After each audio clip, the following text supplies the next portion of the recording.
investigate everything from UFOs to cryptids to things that go bump in the night, and that's about it. You investigate all the good stuff. What made you decide to become a cryptid investigator?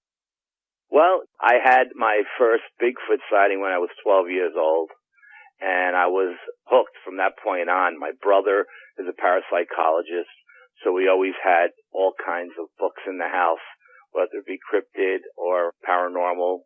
My mom would get premonitions, so it's just, I guess, natural, you could say, in my family. Yeah, it sure sounds like it. Since you were on the show last time, what have you been up to?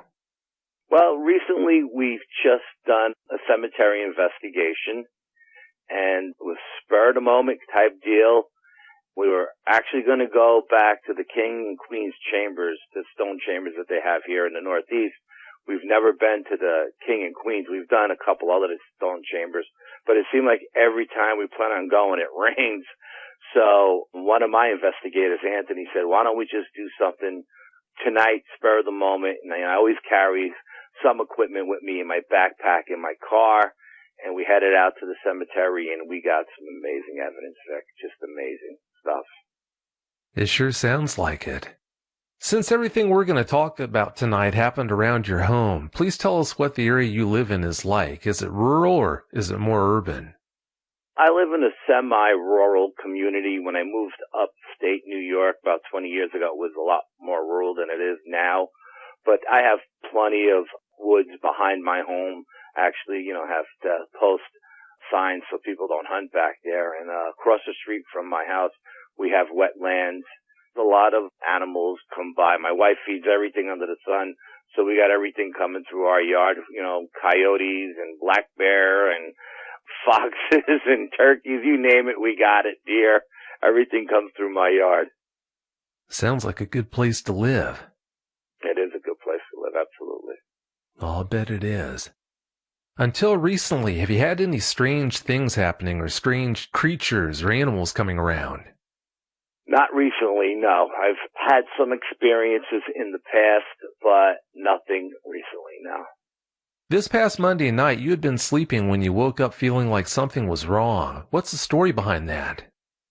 Well, it goes back to Saturday. I was talking to a couple of guys on the team, Brian and Anthony. We were planning on going back to Nuclear Lake in June, and we actually invited another talk show host, maybe a friend of yours, I believe, Chris from Crypto Normal X, to come out with us because he doesn't live far from us. He lives in New Jersey, and we're in New York.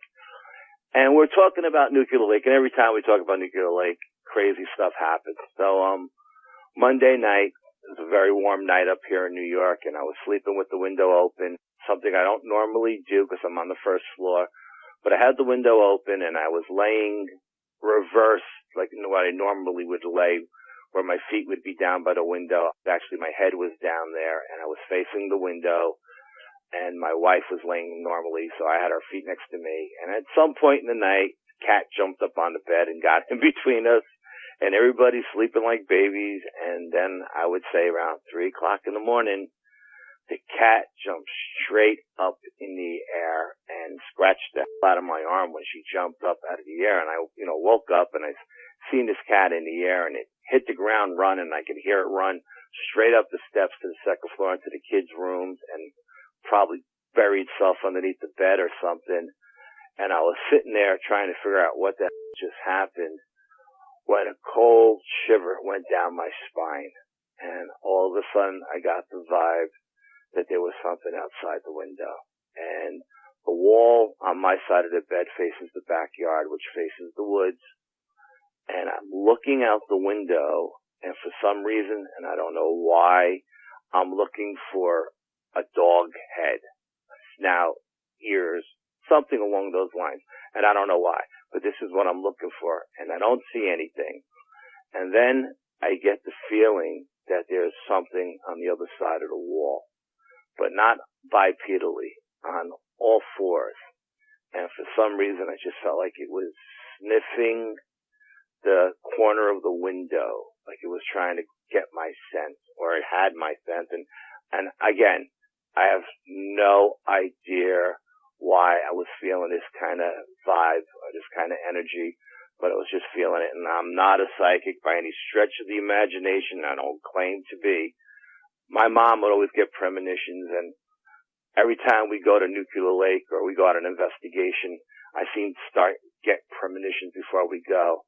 But anyway, I decided, I'm going to get up, because that's the kind of guy I am, and I'm going to go look in the backyard and see what the is going on back there. And I got sensor lights on the back patio that light up the whole yard. It goes about 50 feet to the back of the yard to where the tree line starts. And as I'm walking towards the kitchen to go to the patio, I hear a little voice in my head that said, "Don't do it. Just don't do it." And I stopped dead in my tracks, and I'm debating with myself in my head, why shouldn't I do this? And then the thought came into my head, what happens if you throw those lights on and there's a 7-foot dog man standing at the sliding glass door looking in? Are you going to be able to live with that image burnt into your mind for the rest of your life? And at that point I said, you know what? I think I'm just going to go back to bed and go to sleep. So when I woke up in the morning, I thought it was a dream. But then I looked down at my arm and I seen the scratch from the cat, where the cat got me when she jumped. And I was like, wow, I guess that wasn't a dream. What a strange night, And I didn't think anything of it. And I'm not the type of guy who reads into stuff. I just let things play out the way they do. I don't try to figure stuff out. I just let stuff go wherever it's got to go. And, went to work, didn't think anything of it. Didn't even tell anybody about it. Didn't tell Brian, who's like my partner in crime, or my psychic or anybody. And then came back home. Again, didn't mention anything to my family. Then yesterday morning, I got up, regular routine, 4:30, like I always do. Got my stuff together for work, and I go out every morning around 5 o'clock, 4:45, just to warm up the Jeep. It's still cold up here in the morning, and I like to drive with just a t-shirt down to work. It's like an hour drive for me to work, my commute. So I got all my stuff in my hand, my bag, my cooler and everything, and I'm walking out to the Jeep, and I have the front light on over the door and the front light on at the end of the walkway, and I know once I step off the front deck, the sensor lights are going to go on. They're going to light up the driveway. And we just had a tree removed in front of the house, so I got like everybody's car in the driveway. So there's like 5 cars in the driveway. And I'm walking out to the truck, out to my Jeep, and I'm walking around the passenger side to put everything in, and I get the feeling that something is watching me. And I was like, why am I getting this vibe that something's watching me? So I throw everything into the back seat of the Jeep. And the coat that I wear, I usually wear like a windbreaker or something. I usually keep like a little pocket knife in it, in one pocket, and some pepper spray in the other, because the route I have to walk to go to work is the back roads, and sometimes I run across a pack of wild dogs, and I just don't want to be caught unarmed. So anyway, I'm turned around, and I'm looking under the deck, and it's almost impossible to see under the deck at this point because both of the sensor lights are blinding me. So I start to walk towards the deck. I have a feeling that there's something under that deck that's watching me. So I get to the front of my wife's car, and like I said, my Jeep is at the edge of the driveway, and then there's my wife's car and my daughter's car behind hers, and then there's the deck.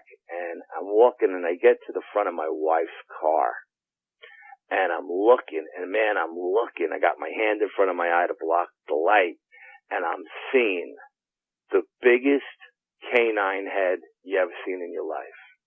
Man, I can't even describe how it looked like a grizzly bear's head with dog ears on it. And I'm looking at this thing, and I'm trying to figure out exactly what I'm looking at. And now my eyes are starting to really focus in, and I can see it looks like it's got a lion's mane, but it's short and it's tight, and it goes down into a V into its chest. And whatever is standing there is bipedal, and it's minimum 7 feet high, because I have 2 8-foot retaining walls, cinder block walls holding the deck up, and I'm looking at this thing, and I'm trying to figure it out. And, it's just, the light bulb in my head is just not going on, but I'm walking towards it, and as I'm walking towards it, our outside cat, we have an outside cat that lives with us, and I had just opened up the sliding glass door at 5 o'clock in the morning to feed her, and when I feed her, the other indoor cats come out, so everybody gets fed at the same time. So I just finished feeding Callie, that's her name, and she usually comes around the front of the house and does her business in my wife's garden, and she's coming trotting around the side of the house, and she's crying, and she's whining, and she's really, really loud, and I'm thinking, man, this cat's going to wake up the whole neighborhood. She turns the corner of one of the retaining walls, these cinder block walls, and she does like a Halloween cat. She jumps straight up in the air. She gets like static electricity. She blew up, and all her hair just puffed out. She hit the ground running, and I heard her running through the backwoods of my house, the deep woods. She sounded like a huge buck barreling through the woods because I could hear this cat running through the woods. And at this point, it freaked me out. I was like, what the hell is going on? What just scared this cat to death?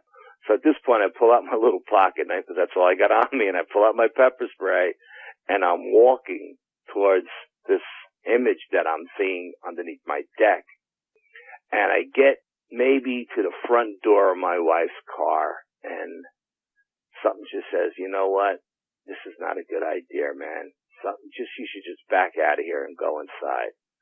So that's what I did. I backed out, and I went back in the house, and I finished making breakfast and doing what I usually do. And about a half hour later, I went outside. But before I went out, I grabbed my little tactical flashlight that I keep on my vest that I investigate with. It's an amazing little flashlight. It's got a strobe on it. It's disorienting, and it's brighter than.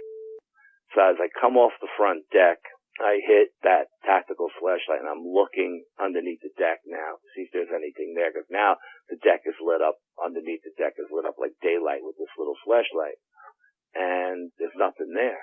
And I'm like, okay, there's nothing there. Let me go and see if there was any signs of anything being here.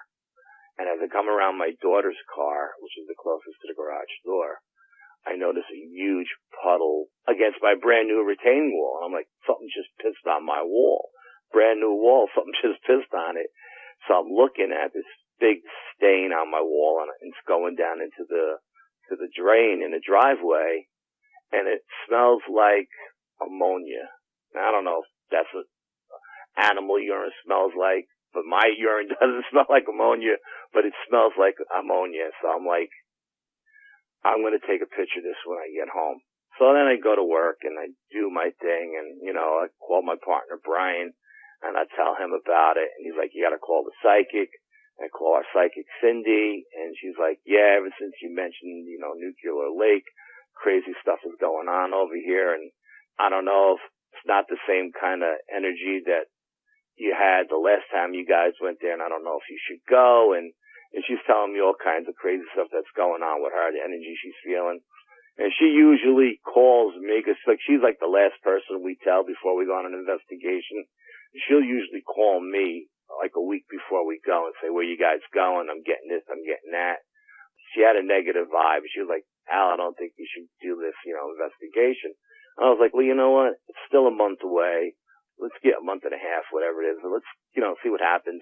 Maybe this thing will turn, because I think there was actually some kind of meteor shower Wednesday night too. And I don't know if the celestial stars, any of that stuff, astronomy has anything to do with it, but I kind of feel like everything comes into play. Even the last time when we went to Nuclear Lake, there was a meteor shower. So then I started putting two and two together, and I started thinking about this, Monday night, I had this strange experience. The minute we brought up going to Nuclear Lake and doing an expedition, we invited Chris to come out with us. He's thinking of coming. And now I got this creature standing underneath my front deck, and I'm trying to figure out how this thing knows where I live, And even the time when I seen it on the parkway, I was on my way to work, which was like 60 miles in the other direction. And I was, like I said, I was talking to Brian. He said, yeah, but you did go back that Sunday and you did walk through the woods and maybe you left your scent. It's only 3 miles from where you seen these creatures the first time to your house. It's not that far a distance, and there's plenty of woods between the parkway and your house. This thing all has to do is cross like one or two little, side streets and it's at your house. I mean, I don't know. I don't know if that's how it tracked me. I don't know if it was a spiritual thing, you know what I mean, that it found me. I just don't know.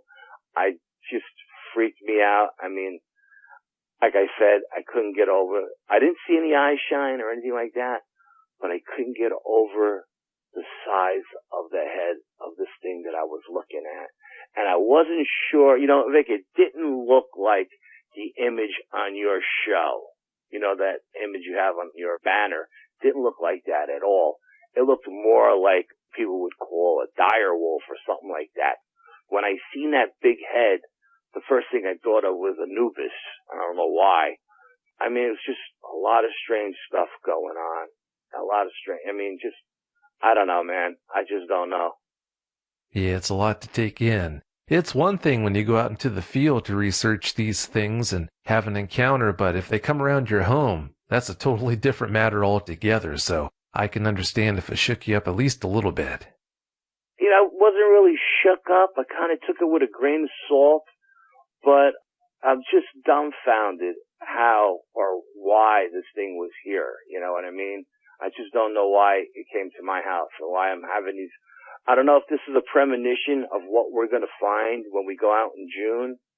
I mean, that's the only thing I could think of, that I'm getting premonitions of what we're going to run into when we go out and do that expedition in June. You know, not that we're going out specifically to look for dogmen or anything like that. I never go out looking for dogmen. I always go out looking for just like Sasquatches or any kind of strange anomalies or anything like that. Just, I never, ever, at this point in my team's career, gone out strictly looking for a dogman. But we know the dogmen are there because when we went to Nuclear Lake and we had our experience with the Sasquatch whooping and throwing the rocks at us and bluff charging us, I was drawn back there a couple months later, and we did find that den in the middle of the swamp, and we do believe that there are images in that den that we were able to see when we blew up the photographs on like a 55-inch screen TV. We've seen like a giant dog head looking one way. We've seen what looked like tiny monkeys, young monkeys, juveniles in the den. We even seen what looked like a type 2 squatch staring back at us, growling at us. You know what I mean? It didn't quite have that dog kind of head. It had more like a bear kind of head, you know, or not a baboon. Yeah, baboonish too, I guess you could describe it. So we know these creatures are there. We just assume that wherever there's Sasquatches, there are dogmen as well. So I don't know if this is a premonition of what's to come in the future, but I just don't know, man. I just don't know. Well, it sure does make you wonder. Yeah, that it does. Yeah, I'd say it does. Since your window was open Monday morning, did you ever smell any strange scents? Nope, never smelled any kind of strange scent. Nope, not at all.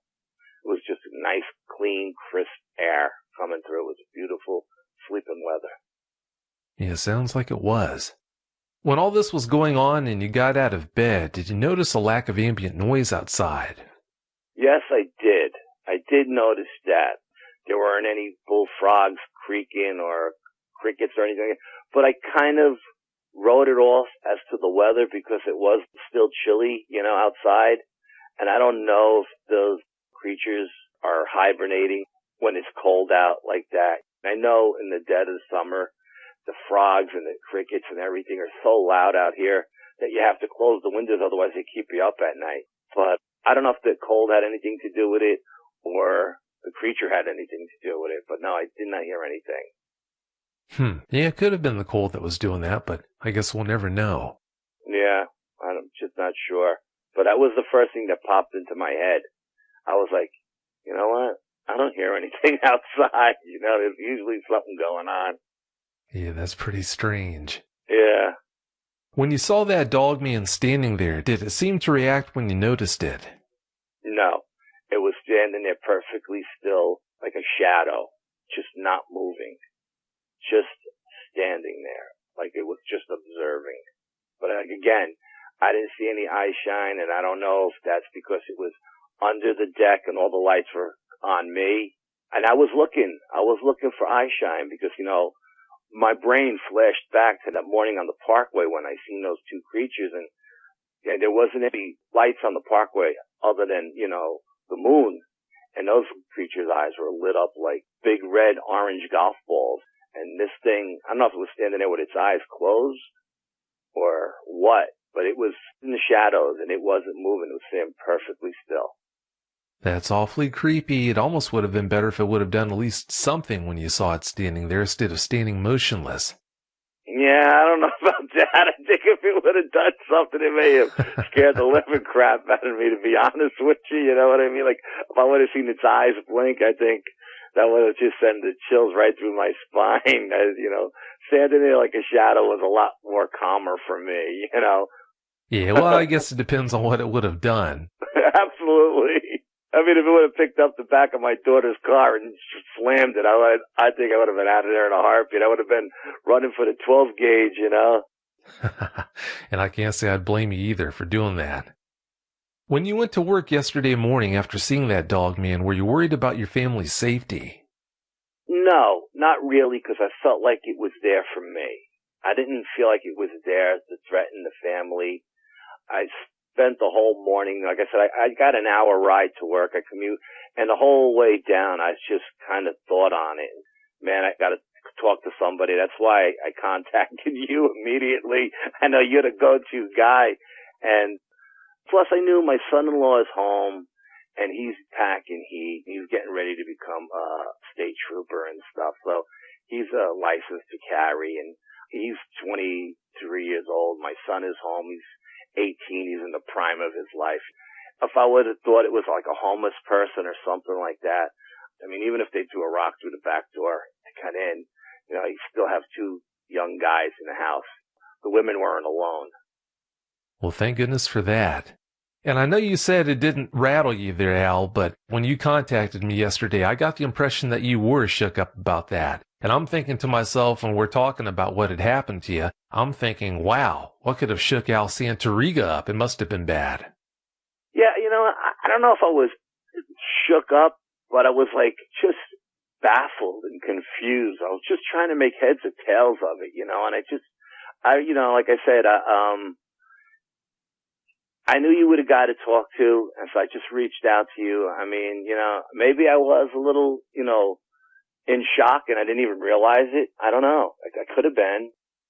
Yeah, well, like I said earlier, when you go out into the woods and look for them and have an encounter, that's one thing. But when they come to your house looking for you, yeah, that takes it to a whole new level. So if you were shook up about it, I could definitely understand.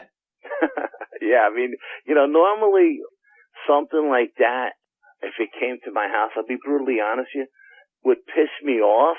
I would be pissed off by how dare you come to my house looking for me. But I didn't have that reaction yesterday. I wasn't pissed off. I was just more dumbfounded. I didn't know if what I was seeing was flesh and blood creature or if it was a spiritual thing or like a shadow. You know, was it just sending its image here? I don't know. I mean, I just got no clue. All I know, it was the biggest head I ever seen in my life. I couldn't wrap my mind around the size of its head.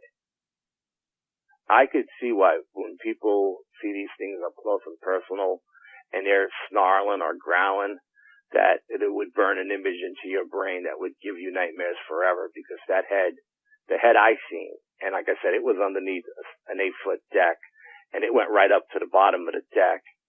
I mean, and I don't even know if it was hunched over. You know, could you imagine something like 9 feet tall? That, you know, like that, just mind-boggling, Yeah, definitely not good to see. You said that area under the deck wasn't well lit until you came back out with that flashlight. But when you were standing there looking at the dog man, were you still able to see details like its leg structure or anything else? You know what, Vic? It took a little while for my eyes to really, because I had to put my hands up in front of my eyes to block it from the floodlights. But it took a little while for them to focus in. But once I focused in, I did see shadowy detail. I seen the ears, pointed ears.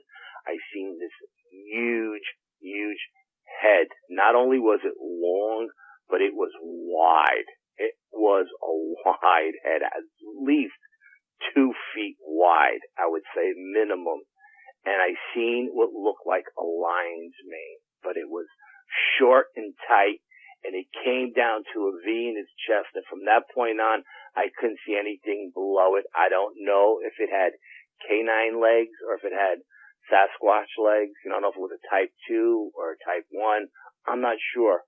All I know, it was just the biggest head I ever seen in my life. I can't over-exaggerate how big this creature's head was. And for it to be underneath my deck, in the shadows, lurking, it's just really creepy. And I know these things do creepy stuff like that. I know they got like a twisted side to them where they could do stuff to people to just creep them out. And my first reaction was to go get the gun, the shotgun. But then I said, no, I don't want to go to war with these things. Because I've heard plenty of stories, people who go to war with these things, doesn't turn out good for them or their family members. Well, I said, no guns. Have you done anything to try and protect your family since you had that experience? Again, like I said, I'm not sure if it was a physical being or if it was a spiritual being or some kind of entity. But I was going to sage the property and the house today, and I could still sage the inside of the house. But it's been raining up here for like 2 days now, and I can't go outside and sage because the yard is like a mud pit, and my wife would kill me if I came in the house with mud and throw mud all over the house. So I'm going to let that go until the grass dries up a little bit, and then maybe I'll sage the outside of the house and maybe even salt the perimeter. I don't know. I mean, that's just what popped into my head. Something said I should do that, so I'm thinking of doing that. Well, whatever you do, I sure hope it works for you and it doesn't come back. Yeah, you know what? There's a lot of time between now and June, so if that was a premonition and that's just the beginning, it started early. It sure sounds like it did. When you got home last night, your wife was freaking out. What happened to make her do that? Yeah, I'll come through the door last night around 7 o'clock by the time I get home from work. And she's like freaking out on me. She's like, oh, the sliding glass door in the back came off the track. I can't get it open. And she's going, it almost fell on me, I'm like, what the hell are you talking about? And she's like, the door is off the track. And I was like, no, it's not. Because I opened that door at 5 o'clock in the morning to feed the outside cat. And the door slid fine, There was nothing wrong with it. And she goes, well, it's not on the track anymore. And it almost fell out of the track and hit me in the head. So I went over and I looked at it, and it's not on the track. You could only get it open maybe 3 inches now. So, of course, I'm off today, so that was one of the things on my honey-do list was to fix the back door, So I had to take it out of the track and then retrack it. But I was talking to my partner, Brian, and he said, look for like handprints or scratch prints on the vinyl frame or a paw print on the glass, like an oily paw print. But like I said, it's been raining for 2 days up here, and I don't see any hand print or anything like that. And I'm not walking around the back of the house to see if there's any scratches on anything. Because like I said, the mud and the grass hasn't grown in yet. We've still got a lot of mud out here, so I'm waiting for the grass to grow in. But yeah, I mean, I don't know how it came off between 5 o'clock in the morning when I got up and 7 o'clock when she got up. I don't know how that thing came off the track. It's just beyond me. What do you think, Al? Cat burglar? No, I don't think it's a cat burglar. No, I don't know. I honestly don't know, man. I'm not one of those guys that automatically jumps to assumptions and assumes this and assumes that. I try to rationalize everything and try to work it out. And, for the life of me, I mean, like I said, I know my son-in-law leaves after I do, like an hour before she gets up, but he wouldn't have any reason to go out the back door. He doesn't feed cats. He doesn't do anything, He just grabs his cooler, jumps in his car, and he goes to work. It's just me and my wife who play with that sliding glass door in the morning. And why it was off the track 2 hours later is I have no answer for you. I really don't. I mean, I don't know. And Brian was telling me, Brian was like, that's how you get those things opened if they're locked. I'm like, what are you talking about? I keep a 2x4 in the back of it so you can't slide it. He goes, exactly. You can't slide it, but if you wedge something in it, you can pop it up off the track and the door will fall in. And I was like, well, the door is locked, number one. So I don't know if you could lift it up off the track because the way the lever locks, it locks in the up position. You know what I mean? So I don't think you could lift it too high, number one. And number two, there's nobody out there. All my neighbors are retired IBMers, you know what I mean? There's nobody up here, you know? I don't know. I just don't know. Well, we can't go back and know for sure what did that, but dogmen are the kings of psychological warfare. Of course, like you mentioned earlier, we didn't see what did that. All we can do is guess. I think in most cases, situations like this, it's something else besides a dogman, but considering what you've got going on, I guess we'll never really know. Yeah, I mean, I've been here 22 years, and I've never had an issue with my property of people wandering through at night or anything like that. You know what I mean? It's quiet, family-oriented community.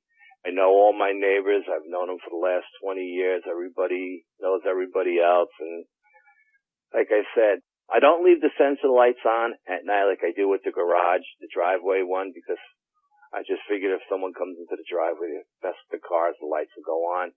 But I don't leave them on in the back because we have so many animals that run through the yard at night. The deer come down and graze on the grass, and the lights would be on all the time. And like I said, my bedroom faces the backyard, so the lights would be on all the time. And so I keep the lights off. I just turn those lights on as I feel it necessary. So I may leave them on for a couple of days. Yeah, I think I'd do the same if I were in your situation. I think I will. I think I'll leave them on for a few days, just, a couple of days, just till this anxiety passes. Not knowing is the worst thing. If I would have found a person's shoe print in the backyard or something, or a dogman print or a Sasquatch print, at least I have an idea of what's messing around the house, but there's nothing out there. Like I said, I didn't walk around the back, but I did walk on the deck. I'm towards the side of the house. I have steps that come down off to the side, and I didn't see any kind of prints in the mud, so. That's awfully strange. Well, before we get out of here, Al, I just want to remind the listeners, if you're looking to buy a Dogman Encounters t-shirt, please visit dogmanencounters.com/store. Well, having said that, Al, it's about time for us to get out of here. Do you have any closing comments you'd like to share? Yeah, just if your listeners are interested in going to the Bronxville Paranormal website, it's back up and running. We were hacked there for a little while, but we're back up and running, and we're getting ready to do an evidence review from the cemetery investigation we did. The report's already up there. We'll have the evidence up there for people to look at if they're into that kind of stuff. And does the shirt come in black? I seen it today, and I seen it in red. Does it come in black, Vic? It does come in black. All right, I'm going to have to get me one of those because I thought it was really cool, so I'm definitely getting one. Do you have one for the Bigfoot stuff too as well? Not yet, but that's in the works. It will be available soon. Because I'm into that stuff. I love those shirts, man. And I seen your shirt online and I seen it. I was like, oh yeah, I'm getting me one of these. I just got to get it in black. Well, thanks for supporting the show. You know I appreciate it. You're my man. Anytime I have any kind of cryptid question, I always come to you because I know for one thing, you know what you're talking about. Number two, you're not going to bullshit me. And three, you always get back to me. You never leave me hanging, so. Well, glad to do it. That's what I'm here for. Anytime you need me, please do let me know. Well, thanks again so much for your time, Al. Have a great night. Bye. Bye.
Hi, everyone. Thanks for listening to another episode of Dogman Encounters Radio. I'm Vic Cundiff, and I'll be your host for the show.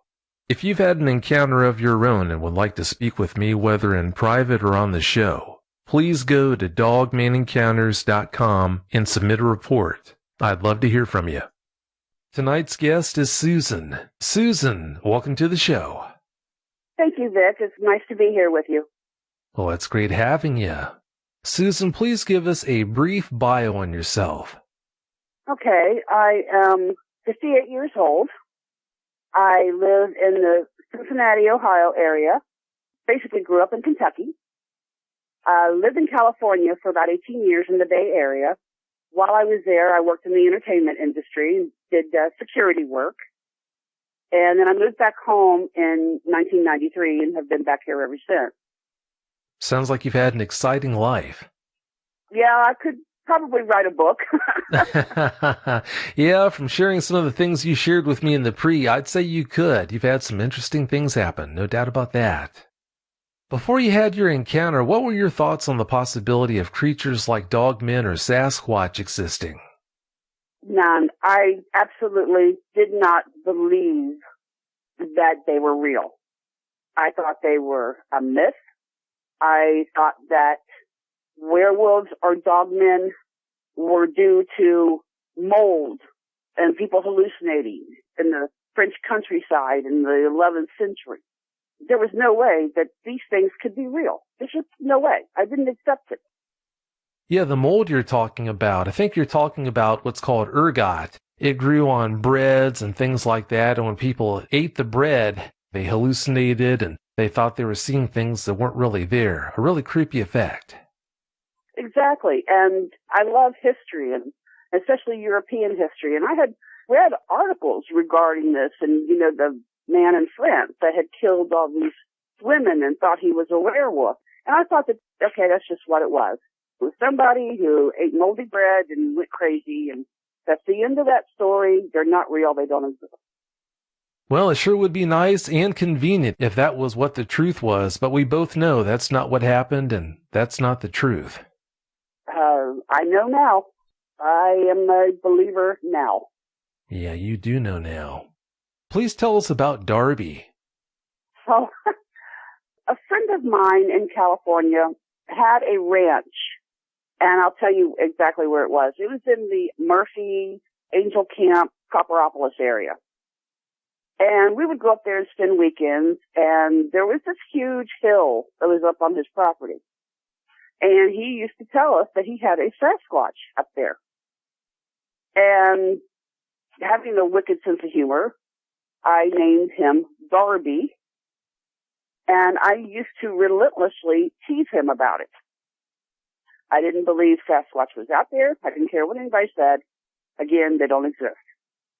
And I feel terrible because in the back of my mind, I could tell that he really, truly did believe that this was on his property. And whenever he would leave to go up to the ranch, I would say things like, hey, tell Darby I said hi, and tell Darby we'll be up next weekend, and teased him relentlessly about it. I now realize that I owe that man a huge apology, and that I'll be making shortly to him in person. I will never, ever doubt what anybody tells me they see again. Ever. Well, I hope you don't beat yourself up too much. I mean, after all, you behaved the way most people would have behaved in that situation. You just didn't know back then. You sure do know now, though. Oh, yeah. Oh, I definitely know now. Yeah, I'd say you do. One summer when you were a kid, you were staying with your grandparents and wanted to camp out, but your grandmother wouldn't let you. Why wouldn't she let you do that? Well, it was kind of a crazy thing because my grandmother was, she's from down in Corbin, Kentucky, down in the country. And, they're just kind of real simple people down there. And she's real sweet. I never saw her lose her temper, ever. And the piece of property that they lived on, they had a cabin.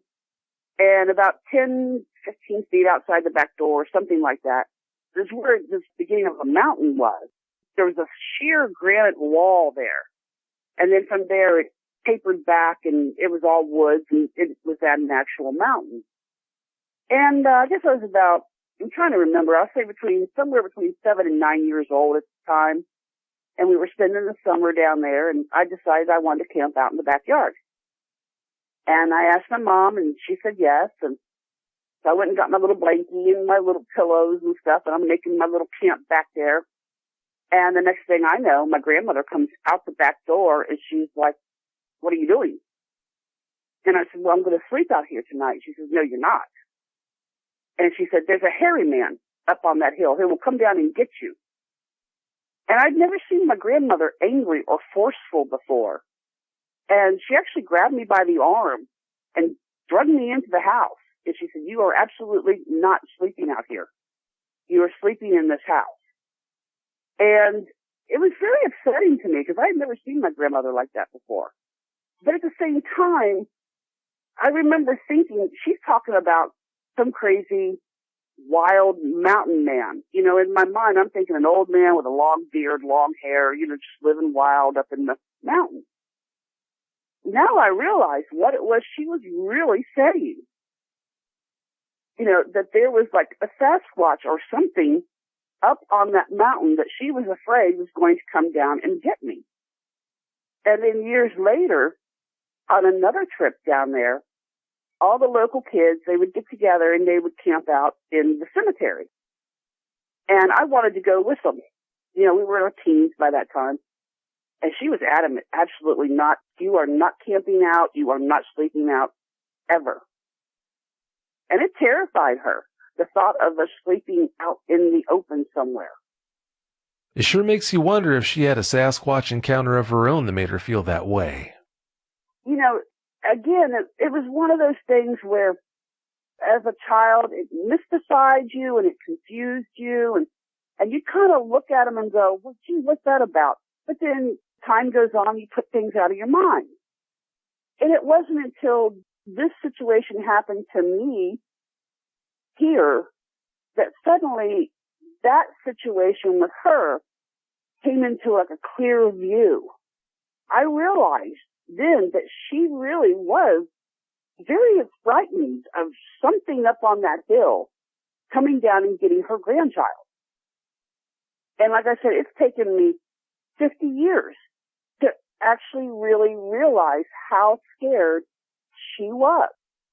Yeah, it sounds to me like she must have had some sort of experience with something in that area to make her act that way. What it was, I guess we don't know, but from the way she responded, it sounds like it must have been a Sasquatch. You know, unfortunately, she passed away about 20 years ago. But like I said, she was one of those real strong country kind of women. They're sweet, but they're tough. You know, there's not too much that shakes them up. And that shook her up. It scared her.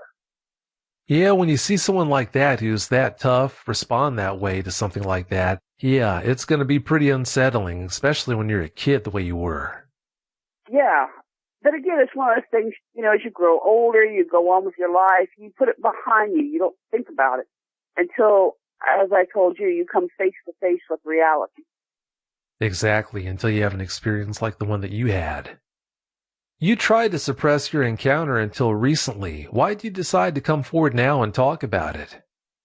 There's been a few things that have happened in the last 6 months here in the neighborhood that I live in. My encounter actually took place pretty close to where I live, about a mile away. And part of me, again, you know, my background with my family is they're police officers and they're military. And I worked security, and you have to be very aware of your surroundings. You have to make clear, concise choices when things go bad. You can't panic. You have to have your sense about you at all times, is the way that I was raised. And when I had my encounter, I actually feel like my brain shut down. It just could not accept what had happened. Again, it comes back to cold reality is what you're taught, what is preached to you, and then your reality is busted. And everything that you grew up believing it doesn't apply anymore. Like we talked about, there really are monsters under your bed sometimes. And then what happened in the last 6 months, we started having problems within our neighborhood of something moving around through the backyard. And it's big. You can tell it's whatever this is, it's big. And I actually witnessed it kind of like weaving back and forth back in the far part of my yard one night. And other people have seen this dark figure jumping over fences. And then the next thing that happened was we have a post here. It's called Northern Kentucky Pet. And all at once we started seeing notices where people's pets had gone missing. And coyotes coming down into the neighborhood from the area where my encounter took place are now down here in our neighborhood. But it's like I explained to you that I've seen good, healthy coyote in California, and they were fairly large. I've seen medium-sized ones over in Ohio. But the ones that we have coming down here are skeletal, like they're starving. They're sickly looking. And that's not normal. We've had situations where we've witnessed spotlights going on behind houses. And a sheriff's deputy and I one night witnessed a large black figure jumping a fence for the house across the street from us. So we know that there's something down here in our neighborhood, and I just get this terrible feeling of dread sometimes. I can't go into my backyard anymore, and that was always my sanctuary. I actually get physically ill at the thought of going back there. In the summertime, I love leaving my kitchen door open. I can't do that anymore. And as I explained to you earlier, I had to shoot and kill one of my dogs because I believe that what was back there terrified it so much the night that happened that it literally tried to chew itself out of the door and attacked my other dog, trying to get away from whatever was back there. Having to deal with all this in such a short period of time, that is an awfully tough pill to swallow. Not easy at all to deal with. No. And it's like I explained to you, my Smoky Bear was a great dog, and to anybody listening, he was an Anatolian. And, I have to stress that because these dogs are fearless. They're fearless fighters. They will fight to the death. And that dog went absolutely crazy that night from fear, trying to get away from whatever it was in the backyard. And, as I said, I had to shoot him. There was no stopping him. My other dog got in his way of him trying to get out and away from whatever that was, and he attacked him. So I know that there is something down here in our neighborhood, and I really believe it is what I had my encounter with. Well, I definitely hope it's not the dog man you had that encounter with, but after you've shared all the things you've shared with me, I wouldn't be surprised in the least if it was, unfortunately. Speaking of which, let's talk about that encounter now. In 2013, you had an encounter with a creature you called That Thing. Please tell us about that encounter. Give us every last detail that comes to mind. Sure. It was like the last week of November. I worked up in Sharonville, Ohio, and one of the ways to come home was down 275. And it was really, really cold that night. We were having one of those polar vortexes, and I had trouble starting my car. And also, I have to tell everybody this, I'm a heart patient. I've had open heart surgery, so I have wires and stuff that are holding, my rib cage and everything together, and that plays a big part in what happens later on. So I had to take my time warming up the car, and what normally takes 30 minutes to get home took almost an hour. So it was about 7:30 around there. And I bring up the heart part because I had taken Lasix before I left work.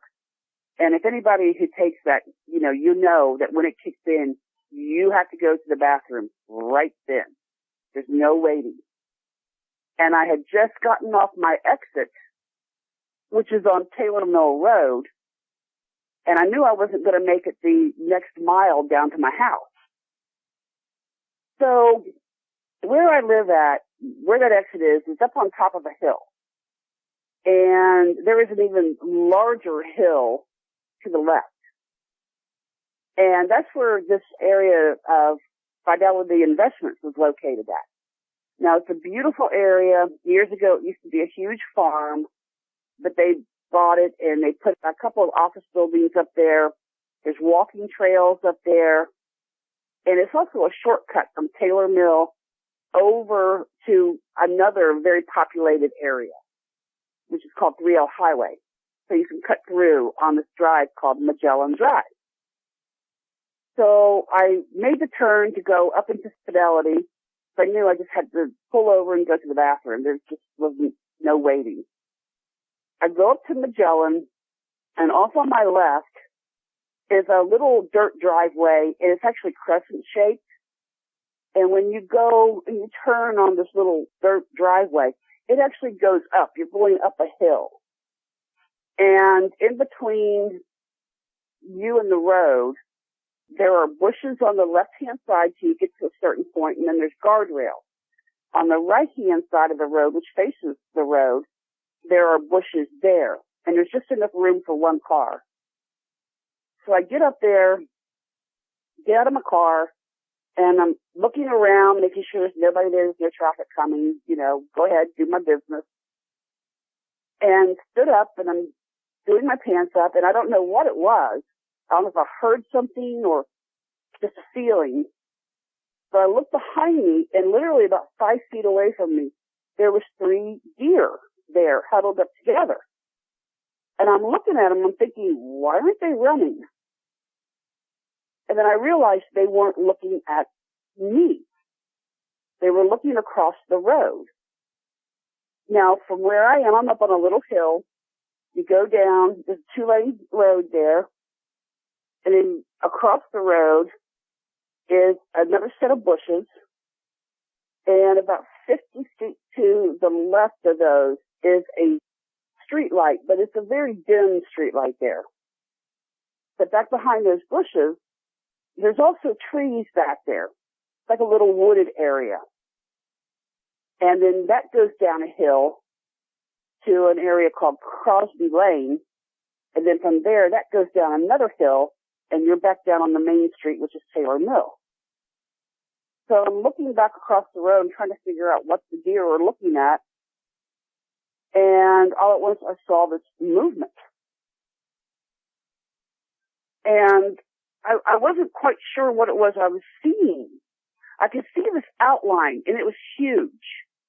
I'm 5'5", and I've been down there, and those bushes are over my head. And now this is winter. There are some leaves, but they were pretty bare. And from the street lights, all at once I realized I'm seeing this outline of this massive creature. I could see it from the chest up clearly. But again, it was in shadow, so I'm seeing outline. I realized that it has dog ears. And it's still not connecting in until I see those ears turn. And then it growled at me. And I felt that growl in my chest. My whole chest vibrated. And I honestly believe that's because of the wires in my chest. I felt the vibration. And I don't know if it was instinct or just dealing with dogs and training them. The next thing I did was I jumped down to where I was on all fours. And I don't know why, but I growled back at it. And as I'm watching it, it turned its head to the right towards the streetlight. It raised its head up, and I could see its snout, and I could see it sniffing the air. And then it turned around, its head turned around, and it looked at me again. And by that time, I had stood back up. And I don't know why, but I shooed the deer I was like, go. And when I looked back at where it was standing, it had moved. It had moved to my right. The terror I felt was something I've never experienced in my life before.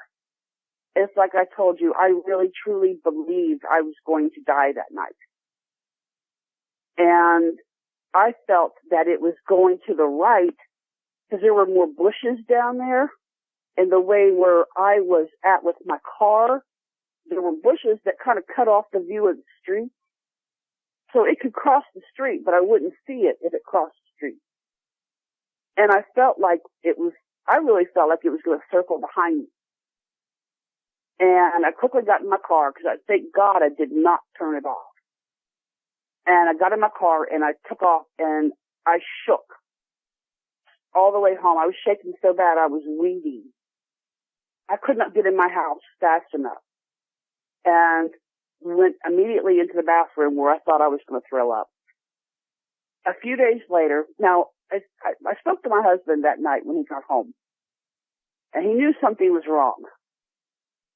And he asked me what had happened. And as I explained to you, my husband is one of those people.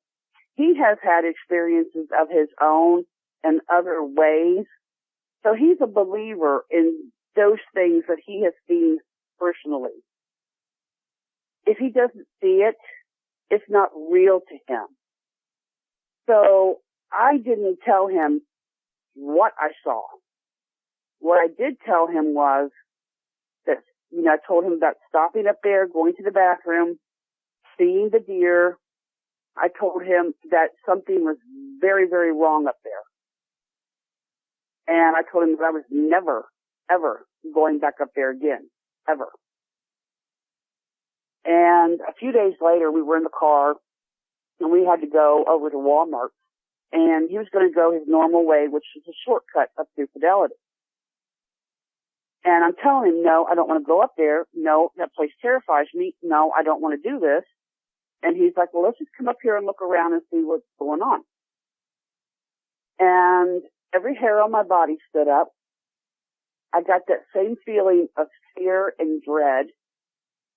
I was stomping on the floorboard like I was trying to get to the gas to get out of there.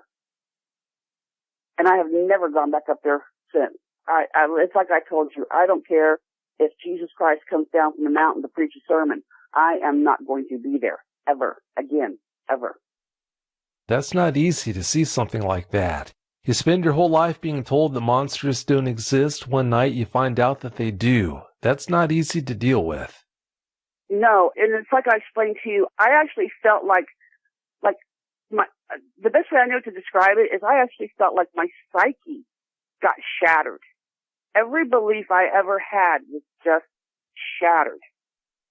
Yeah, we like things to be predictable and easy to understand in life, but when they go outside those bounds, yeah, that's when things start to fall apart pretty quickly.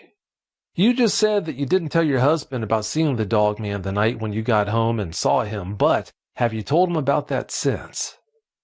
No, because I kind of didn't know where or how to start.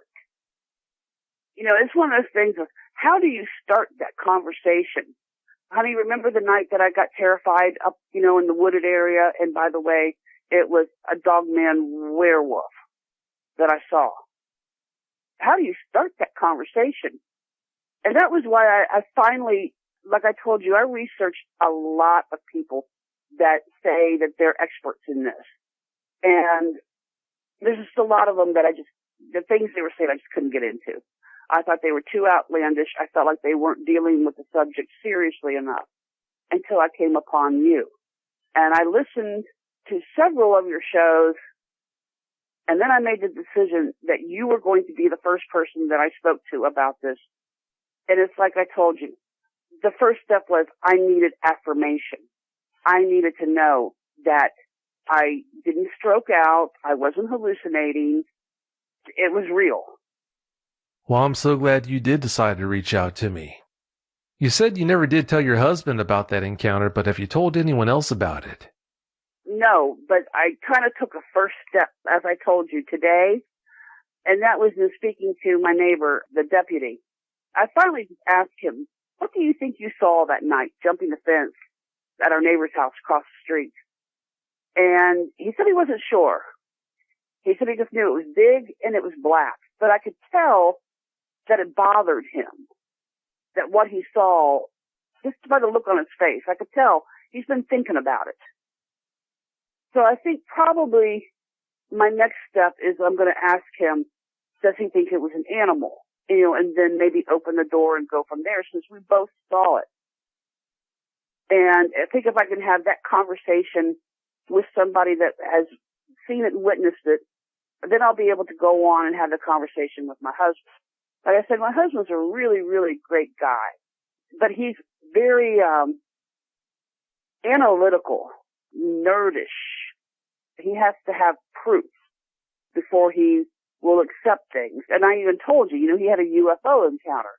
Now, you can talk to him about UFOs all day long. He's right there with you because he saw one. But for anything else, he'll listen to you, but he's kind of, I'm not so sure, I have to see it, that kind of thing. Well, I can appreciate him feeling that way.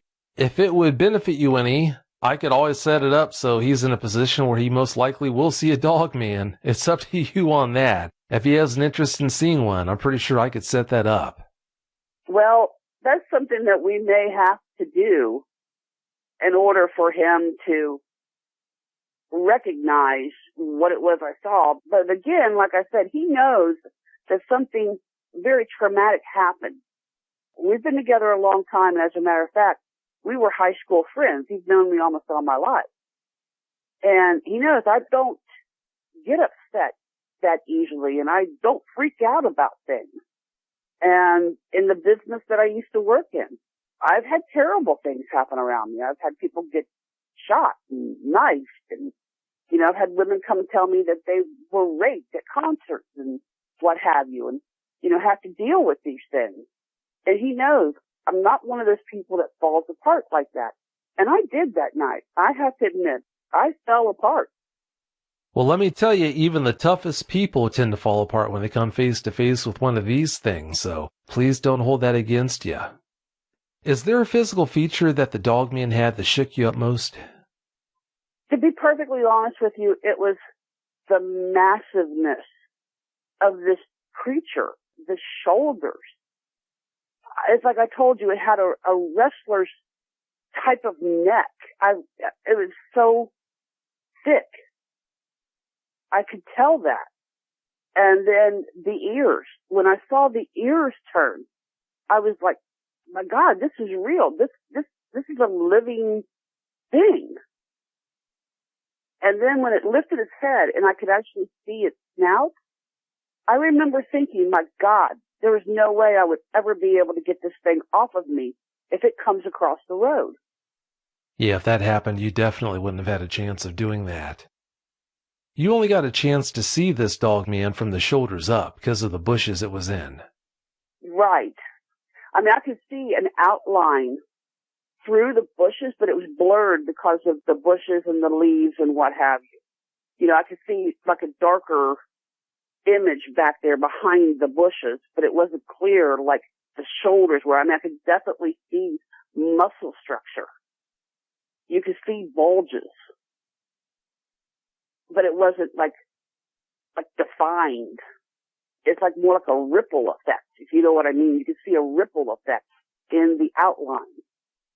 Yeah, being as dark as it was that night and being in the bushes, yeah, you just did the best you could to make out details, so I think you did a great job with that. How was the size of its head in proportion to its body? Its head was huge, but not overly large. In other words, like I told you, when it turned its head, I could actually make out an outline of the jaw muscle as it opened its mouth and it raised its head up to sniff the air. I've heard some people say in various interviews, oh, its head was so broad it covered its shoulders.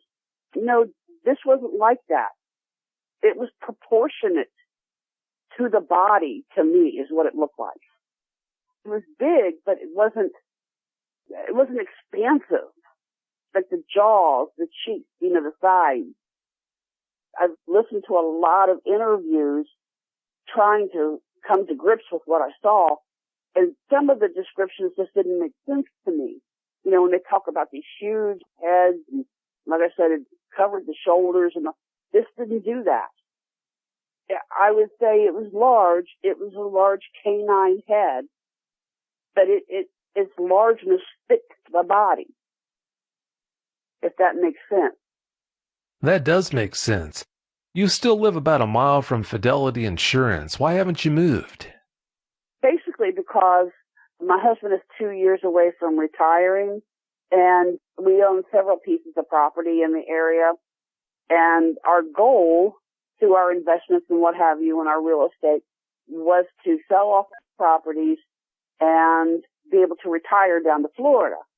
But he can't retire for 2 more years. Otherwise he's going to take a huge hit on the investments and that kind of thing, which is, money we need in order to do what we want to do in the future. And I keep telling myself, come on, you're a tough girl. You can take it. Just stay out of that area. Everything will be fine. You can suck it up for 2 years. Until, like I said, recently, what started happening about 6 months ago. And, I'm having a real hard time with the fact that it might be in our neighborhood now. Again, I keep telling myself, you can get through this. You know what's out there. You know to be careful. Don't go sit in the backyard anymore. Don't sit out on the front porch anymore. And just, I'm aware. I watch. But again, like I told you, I also feel like it's taking a physical toll too. I think I'm actually having physical illnesses starting because I just feel so tense and on watch all the time. But that's the reason why we haven't moved. It's just financially not feasible for us to do this at this time. And some people will say, well, that's stupid. If you're that frightened, go ahead and move. But at the same time, this is what we planned for, what we dreamed for, what he's worked so hard for. And I just have a hard time making that decision to cut all of those plans short. Like I said, after he's worked so hard his whole life to be able to do this. I can appreciate you feeling that way, but hopefully you'll relocate maybe miles away into a more urban area that's more developed or something so that you just flat out get away from that property. I hope you do that. I've been thinking about it. We do have another property that, like I said, it's a rental property. It is actually more in town, if what you want to call town. And I have actually, in the back of my mind, thinking rather than starting the rehab on that property to get it ready for sale, maybe we should move into that property and start the rehab on this house and getting it ready to sell first. So I am thinking that. Well, that sounds like a sound strategy to me. I hope you do that. For the last couple of years, you tried to suppress memories of that encounter. Do you think you helped yourself or hurt yourself by doing that? I actually think I really hurt myself. I really do. I ended up having to retire from my job the February after this. And it was just due to all at once my blood pressure just started going sky high. And I started having periods of dizziness because of the blood pressure and just, like I said, that overall feeling of dread, feeling not comfortable here in my own house. And it started to where I don't sleep very well and I don't eat very well.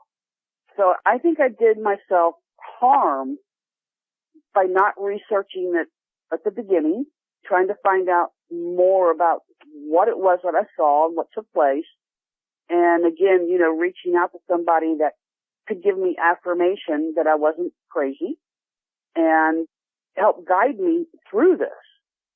Well, like I said before, I'm so glad you found me. You think you would have been killed had you not handled yourself the way you did that night. What do you think it was that saved you? Well, it's like I told you, when I first contacted you. I know I did not scare it. I don't think for 1 second I scared this thing at all. I think I got in between it and its prey, I think it was going after those deer. I actually think that me dropping down and growling back at it, like I told you, I said, I don't think I scared it. I think maybe I might have confused it or stopped it for a second. It's like, here's this crazy woman down on her hands and knees, and I'm growling at her, and she's growling back at me. And, like I said, that's just pure instinct. And that's why I train my dogs. And I really think I was thinking of it as a dog. And it was like trying to establish who was alpha in that situation. And then realizing what this thing was, it's like, oh my God, you're going to die. Leave. Run. Yeah, when you're placed in a situation like that, it's hard to know how you're going to react. At first glance, it does seem awfully strange that anyone would drop down to their hands and knees and growl at this thing the way you did, but who's going to ever expect to see something like a dog man? So since that was in your training, since you're used to handling situations that way, I guess it's only natural that you fell back onto that. After all, everyone's got a plan until they get punched or run into a dog man. Right, exactly. Like I told you, in my mind, I'm still thinking dog, regular canine. I'm not thinking of the more deadly aspects of what it was I was looking at. I'm thinking, dog, I'm going to scare it off. No, I think it was trying to come up behind me. I really believe that. Now that we've had our conversations, how sure are you that it would have killed you if it had the chance? Well, after talking to you and listening to some other interviews, you say that the likelihood of it actually killing me was probably pretty remote. That it probably wanted to just terrify me out of its territory. And it did that. I'm never going back there again, ever. Now I kind of don't believe that that was its purpose when it started moving off to the right of me. Again, I think it was just moving off and probably just giving me a chance to get out of there so it could continue on with getting to the deer. Well, understand, and I think I did a pretty good job of driving this point home in the pre-interview.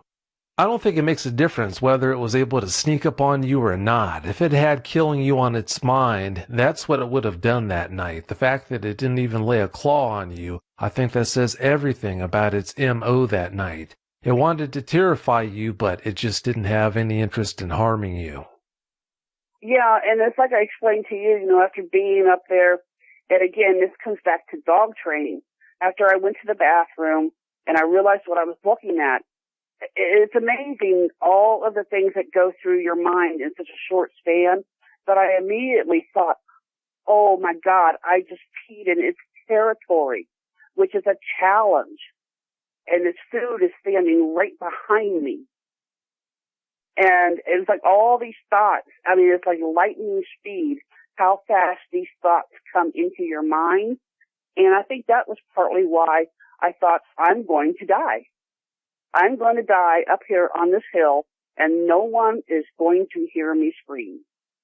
That's how isolated it is up there. Yeah, sounds like it is a pretty remote place. And I can understand why you'd feel that urinating like that when it was around might have caused it to think you were challenging its superiority, but I've got no doubts that it did realize that you were a female and not male, and consequently it didn't feel that that was what you were doing. At least I hope that's what was going on.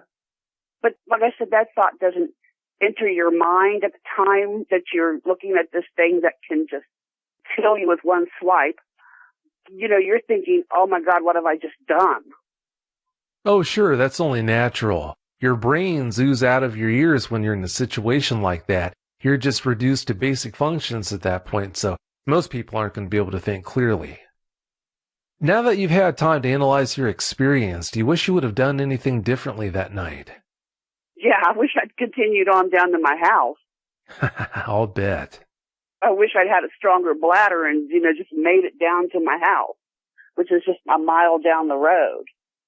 And again, for anybody listening, I will say, if you want to get a view of the area and the feel of the area, all you have to do is just Google Fidelity Investments in northern Kentucky and take the satellite view, look for Magellan Drive, And off on the left-hand side, you're going to see that little dirt incline, and you're going to see how remote it is, how wooded it is. And then if you follow down the hill, you're going to start going into neighborhoods where these woods actually back up into these yards I'm telling you about where we keep seeing things. The other thing that I wanted to mention too was the amount of wildlife that used to be up there. I don't think I said this, but we used to see herds of deer up on the hillside, and you would see flocks of wild turkey. And they were everywhere, and the deer were everywhere. It was very populated. And you'd see foxes running down the road, and tons of rabbits and raccoons and all kinds of things. And then, like I said, about 3 years ago, all at once we started noticing that all the wildlife was disappearing up there. Now there's nothing. There is nothing up there. And I've had people mention, gee, I go up there, I look, and that was the thing. People used to go up there, they'd leave corn and stuff for the deer. And I've had people tell me they haven't seen deer up there in years. And this area is very populated with deer. They're everywhere around here, but they're not up there. And we've got starving coyotes down here in our neighborhood. And now our pets are missing. Well, I can only imagine how much food something like that would go through in short order, so if that's what's responsible for it, it only makes sense. There's a great water source up there, too. There's sprinklers everywhere up there. They go off at the same time every night. So they've got plenty of water, and there's berry bushes everywhere up there. And I'll tell you what people used to think. We used to think that, gosh, that would be a great place for homeless people to go and live up there, and they'd be able to live off the land with the deer and the turkeys and all that. And we actually thought for a long time maybe that was what was happening up there. But I don't think so anymore. I think I saw exactly what has taken out the wildlife up there. You told me that initially you wanted me to tell you that you hadn't seen that dog man. Why'd you want me to do that? I think I wanted my worldview to stay exactly as it had always been, because I always thought that, like I explained to you, when you're young, you think you're 10 feet tall and bulletproof. And you go through life thinking nothing can touch you, nothing can harm you. If you're careful, if you're alert, watch your surroundings, you're going to go through life and you're going to be fine and okay, and nothing bad is ever going to happen to you. And that's just basically almost everybody's worldview. And I wanted to continue believing that. I wanted to continue believing that nothing bad is going to happen. There really aren't monsters. You can go sit in your backyard and enjoy the summertime with your dog, and you don't have to be afraid to go out your front door. I wanted to have that security back again. And in the back of my mind, I knew what you were going to tell me. But I was hoping that you were going to tell me you can go back to your safe little world. Everything's okay. Don't worry, darling. And that's not real. That's not the way it is. Well, you know what they say, you can't fool yourself. I'm glad you've reached the acceptance phase of this. When you have an experience like that, it's easy to think that it's going to be all negative, but having had that experience, do you see any positive things you can take away from it? Oh, yeah. It's like I told you, like with my friend in Darby. Like I said, I have a wicked sense of humor, and I teased him relentlessly about what he would tell me he was seeing. And I now have a better sense of sympathy and empathy. I will never, ever doubt anything anybody tells me again about this. I will do my best to help them through it. I will explain to them what I went through and how I felt, just so they know they're not alone. And again, I keep coming back to this point. But, when you have this experience, you really doubt your sanity. And I've questioned my sanity for 3.5 years. And again, part of that is my fault. I understand that because I didn't talk to anybody. But I've made up my mind that I will make it easier for anybody that ever wants to talk to me about it. I'll never doubt them. I'll never tell them they're crazy. I'll never tell them that they didn't see what they saw. I know better. It's there. Whether someone else believes you or not, that doesn't really matter. At least you know the truth now. Right. People can laugh at me all they want. I don't really care. And I've heard people say that they didn't tell anybody because they were afraid of the scrutiny that they would get and that kind of thing. And that did play a part in I kept silent about it also. Because I really thought people were just going to look at me and go, "You're nuts, girl. What have you been smoking?" And that kind of thing. And again, that comes back to that loss of control, that feeling of weakness, and having people look at you like there's something wrong with her. She's lost her mind. But now I've made up my mind that I don't really care what anybody thinks now. I know what I saw. I know what happened. I know what's happening right now.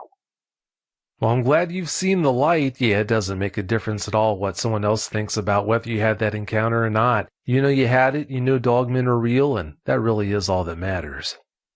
Right. And when we first talked about doing the interview, we were going to do it very anonymously because when I first spoke to you, I still was coming to grips with this and coming to terms with what happened. And that's why I just made up my mind during the course of this interview to tell people where it happened. Go to the satellite view.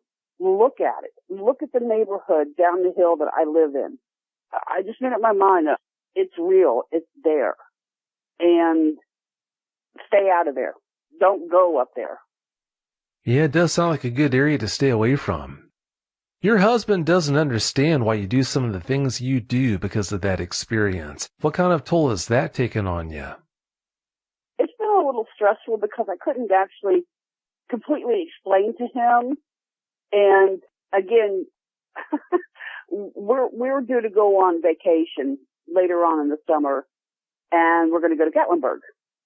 And I've been down there before. I love the area. It's beautiful. I love the Smoky Mountains.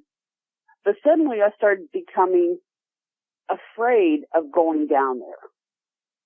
All I could think about was, you're going back into the woods. And I've never been afraid of being in the woods. We've always gone camping and fishing and boating. And suddenly the thought of being down there in the mountains, in the woods, started to terrify me. And all at once, deliveries started coming to the house that he didn't understand. And it's like I told you, I've bought 3 huge canisters of bear spray. I've bought 2 canisters of police grade pepper spray. And I have 2 air horns. And he's looking at these deliveries and he's like, "Are you getting ready for a war? What's going on here?" And I'm like, "Oh, well, the bears down there."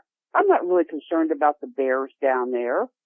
I'm concerned about what we might run into walking the dog at night around the hotel, which is in the middle of town, but I'm still afraid of walking the dog in the middle of the night down in the Smoky Mountains.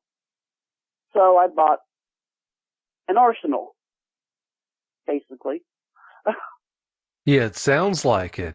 Well, as long as he doesn't ask you when the M1 Abrams is going to show up, I guess everything's okay. Well, that might have been next. Yeah, I was waiting for you to tell me that was going to be showing up next Wednesday. Yeah. If I thought I could afford it, probably. Yeah, I think it would take something like that. And it's like I told you when I explained to you what was happening in the backyard and with my dogs and all that. And I told you, I said, I've gotten the shotgun out and gone to the back door. I was going to protect my dogs. And you advised against, unless I had something extremely powerful, don't shoot. And then I thought about it and I'm like, you're probably right. Again, I think I'm a pretty rough, tough girl, but I had to really be honest with myself. I'm like, would you freeze up in that situation? Would you be able to protect your dog? What would you do? Are you going to piss it off more? Yeah, there is a good possibility that you would just piss it off more. I always tell people, don't shoot a dog, man, unless you're convinced you're going to die anyway. Because if for whatever reason it planned on not attacking you before you shot at it or shot it, yeah, once you do shoot at it or shoot it, it almost assuredly is going to come and try to get back at you. So that's not a good thing. Right, and it's like I told you, I questioned you heavily when we first spoke about it being down here in the yards, and I even asked you, I was like, after having to go to the bathroom up there and the way it sniffed the air, I asked you, was there a possibility that it has my scent? Is that why this is all happening down here in my yard? And like I told you, there's a good possibility that's what's going on there. It remembered your scent from up there at Fidelity, and since you only live a mile away from Fidelity in the first place, there's a strong possibility that it cruises through your neighborhood all the time. Yeah, maybe it picked up your scent when it was in that area of your house, and now it knows where you live. Maybe that is what's at the root of all this. And it's like I explained to you, it's only certain houses. It's my neighbor's houses on either side of me and mine, and mine's in the middle, and then it's directly across the street, and that's the house that backs up into the soccer area, which backs up into the wooded area that starts to go up the hill. And mind you, there's more streets back there with houses on them, but they're kind of dark and desolate back there. And there are wooded areas that you can travel through all across those streets to get back up the hill. And it's like I said, I wonder if it just completely depleted its prey up there, and now it's coming down into the neighborhood and picked up my scent. Because it's just around our houses here. It's like a little circle. I hope that's not what's going on here, but there's a strong possibility that that is what's going on. Well, having said that, Susan, do you have any closing comments? Yeah, I do. To people that are just cruising YouTube and come across your channel and they listen to some of these interviews and they're sitting back and they're laughing, thinking, oh, this can't possibly be real, like I used to do.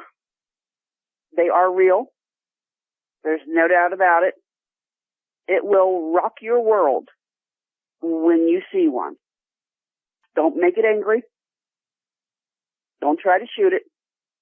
Get away from it as fast as you can and learn some sympathy and some empathy for other people when they tell you about their experiences. That's the most important thing I can tell you. Don't doubt another person. It might just happen to you, and like I said, it might just shatter your world, and it's hard to come back from. And that's the only thing I can tell people. Well, that's very well said, Susan. Again, I can't thank you enough for coming on the show and sharing that experience with us. Thank you so much. Dick, thank you so much for having me and for speaking to me and helping me through this. I can honestly tell you, you probably helped save my sanity, and I can't thank you enough. You know you're welcome. If you ever relapse or need help, you know how to find me. I'll always be here for you. Have a great night, okay? All right, you too, and thank you. Bye. Bye.